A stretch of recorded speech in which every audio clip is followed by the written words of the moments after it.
बेशक नरेंद्र मोदी पे अपना विश्वास जताया है, लेकिन एनडीए के सहयोगी जेडीयू के द्वारा अब वो मुद्दा उठाया जा रहा है जो चुनाव में विपक्ष के द्वारा उठाया जा रहा था। जेडीयू के नेता अब ये कहने लगे हैं कि अग्निवीर की समीक्षा होनी चाहिए।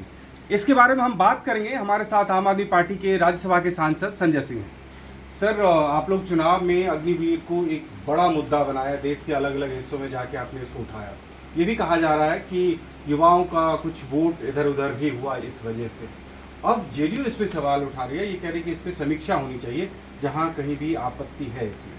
देखिए, जिसको भी भारत माता से प्यार है, जिसको भी भारतीय सेना के प्रति सम्मान है, वो अग्निवीर योजना का विरोध करेगा ही करेगा। आप मुझे बताइए, 17 साल की उम्र में हमारे घर का बेटा सेना का जवान बनेगा, 21 साल की उम्र में रिटायर होके घर बैठ जाएगा। प्रधानमंत्री जी को 74 साल की उम्र में तीसरी बार मौका चाहिए और अग्निवीर 21 साल में रिटायर हो जाएगा। ये किस प्रकार की योजना है जिससे हमारी सेना को आप कमजोर कर रहे हैं? सेना में पहले नियम था कि 1 साल की ट्रेनिंग के बाद फील्ड में भेजा जाएगा। अग्निवीर में योजना है कि 6 महीने की आपको ट्रेनिंग दी जाएगी। सेना में एक परंपरा है कि अगर कोई युद्ध की सिचुएशन आती है तो जो लोग 5 साल तक जमीन पर काम कर चुके हैं, ऐसे लोगों को युद्ध में भेजा जाएगा। आपने कुल 4 साल की ही नौकरी कर रखी है, तो निश्चित रूप से अग्निवीर योजना इस देश के साथ विश्वासघात है, भारत माता के साथ विश्वासघात है, भारत की सेना के साथ विश्वासघात है।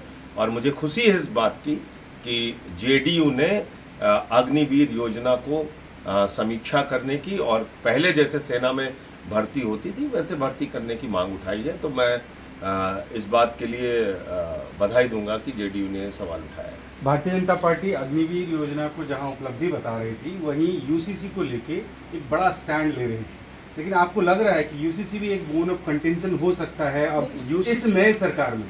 देखिए, यूसीसी आप कैसे लागू कर सकते हैं इस देश के अंदर? आदिवासियों के खिलाफ है यूसीसी, सिख समाज के लोगों के खिलाफ है यूसीसी, बौद्धिस्टों के खिलाफ है यूसीसी, इस देश के एक बड़े वर्ग के खिलाफ है यूसीसी, नॉर्थ ईस्ट के खिलाफ है यूसीसी।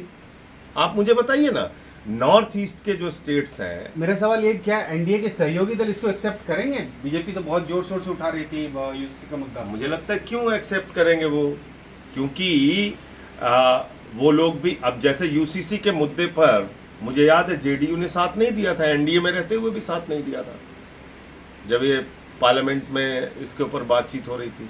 तो मुझे लगता है कि जो ऐसे कानून हैं जिसमें कि आप लोगों के जो अधिकार है उसको छीनने की बात कर रहे हैं, राज्यों के जो अधिकार हैं, विशेषाधिकार हैं, उसको छीनने की बात कर रहे हैं, तो उसके बारे में अगर मांग उठ रही है तो बिल्कुल जायज़ है, 100% सही है। एक ऐसी सरकार जहां बनने से पहले ही सहयोगी दल इस तरह की बात कर रहे हैं, क्या भविष्य आप आंक रहे हैं?